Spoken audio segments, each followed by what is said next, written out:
حافظ صاحب، جماعت اسلامی کی ایک اور بھی پہچان ہے کشمیر اور فلسطین کی تحریکوں کے لیے۔ جماعت اسلامی جو ہے وہ بہت زیادہ درد رکھتی ہے، ہمیشہ آپ کی جو بڑے بڑے جلسے جلوس ہوتے ہیں اس میں کشمیر اور فلسطین کا ذکر ضرور ہوتا ہے۔ یہ بتائیں کہ آپ کا کیا خیال ہے کہ پاکستان کو غزہ میں اپنی فوج بھیجنی چاہیے؟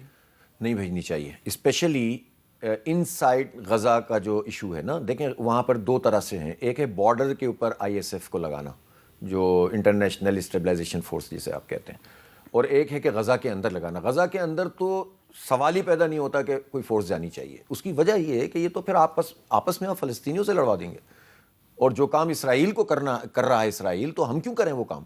اس لیے وہاں پر ان کی پولیس کا پورا نظام موجود ہے، اور اس معاملے میں حماس اور فلسطین اتھارٹی، الفتح اور جتنے بھی گروپ ہیں وہاں پر جہاد اسلامی، سب کا اتفاق ہے کہ فلسطین غزہ کے اندر جو ہے وہ کوئی بھی فورس باہر کی نہیں آنی چاہیے۔ اور یہ بھی میں آپ کو بتا دوں کہ باتیں کتنی بھی کر لیں، جتنی بھی ڈائلاگ ہوئے ہیں اور مذاکرات ہوئے ہیں، اس میں کہیں پر بھی یہ بات لکھی بھی نہیں ہے کہ یہ کام کرنا ہے، اور جو بھی میڈیشن کرنے والے ممالک ہیں وہ بھی یہ سمجھتے ہیں کہ یہ کام نہیں ہونا چاہیے۔ البتہ بارڈر کے لیے لوگ تیار ہیں کہ تاکہ اسرائیل سے بھی بچنے کے لیے کوئی نہ کوئی جو ہے وہ صورت ہونی چاہیے، لیکن پاکستان کو میرا خیال ہے سوٹ نہیں کرتا۔ پاکستان کو ان کی سفارتی اور جو ان کی مدد کے لیے ہم کر سکتے ہیں وہ کرنا چاہیے۔ میرے پاس سوال بہت ہیں، ایک سوال رہ جائے گا۔ پاکستان کی جو ریاست ہے اس کا موقف یہ ہے کہ مسئلہ فلسطین کا حل جو ہے وہ دو ریاستی فارمولہ ہے، یعنی کہ ایک اسرائیل اور ایک فلسطین ہے، اور ایک آزاد فلسطینی ریاست کا قیام جس کا کہ ہیڈ کوارٹر جو ہے وہ یروشلم ہو۔ تو یہ مسئلے کا حل ہے، آپ اس کی مخالفت کرتے ہیں، کیوں؟ اس لیے مخالفت کرتے ہیں کہ جب آپ کہتے ہیں ٹو اسٹیٹ سولوشن، تو آپ اپنے جو پرنسپل اسٹینڈ ہے آپ کا کہ ہم اسرائیل کو تسلیم نہیں کرتے، تو اسی جملے میں آپ اس کو تسلیم کر رہے ہوتے ہیں۔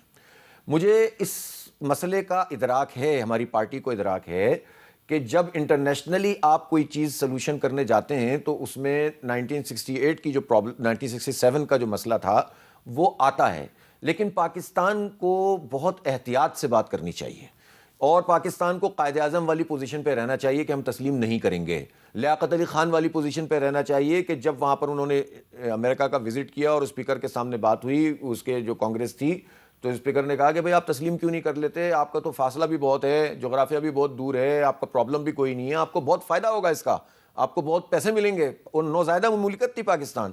تو انہوں نے کیا کہا تھا کہ our souls are not for sale Mr. Gentleman۔ تو اب یہ کتنی کلیئرٹی تھی نا اس وقت، تو اور یہ کلیئرٹی پاکستانی قوم میں آج بھی ہے۔ میں سمجھتا ہوں کہ یہ ہمارے چند لوگوں کا مسئلہ ہے جو ہمارے حکمران طبقے کو بار بار یہ بات سمجھاتے ہیں کہ یار انٹرنیشنل کمیونٹی کے ساتھ رہنا ہے تو یہ بات کرنی پڑے گی۔ بھائی ایران اور اسرائیل کی جنگ ہوئی تو ایران مسلسل یہ کہتا رہا کہ مقبوضہ فلسطین کی طرف سے ہم پر حملہ کیا گیا ہے، وہ یہی کہتے تھے نا۔ تو کیا ہو گیا اس سے؟ بات یہ ہے کہ پاکستان کو صرف ایک ریاست کی بات کرنی چاہیے، اور فلسطین کی آزاد ریاست ہے۔ اور جہاں تک مذاکرات کی بات ہے تو بھائی ہائی جیکر سے بھی مذاکرات تو ہوتے ہیں نا، تو جس نے قبضہ کر لیا ہے بات چیت تو اس سے بہرحال حماس کر رہی ہے۔ اور ہمیں ایک اور بات ہے، اگر ہم حماس کو لیجیٹیمائز کر دیں، جو کہ وہاں کی جینوئن لیجیٹیمیٹ ڈیموکریٹک فورس ہے، جیتے تھے وہ، ان کو نہیں کرنے دیا کام، خدمت بھی وہ کرتے ہیں، ریلیٹ بھی کرتے ہیں، 2 سال کی اس پوری تباہی کے باوجود وہاں کے عوام ان کے ساتھ ہیں۔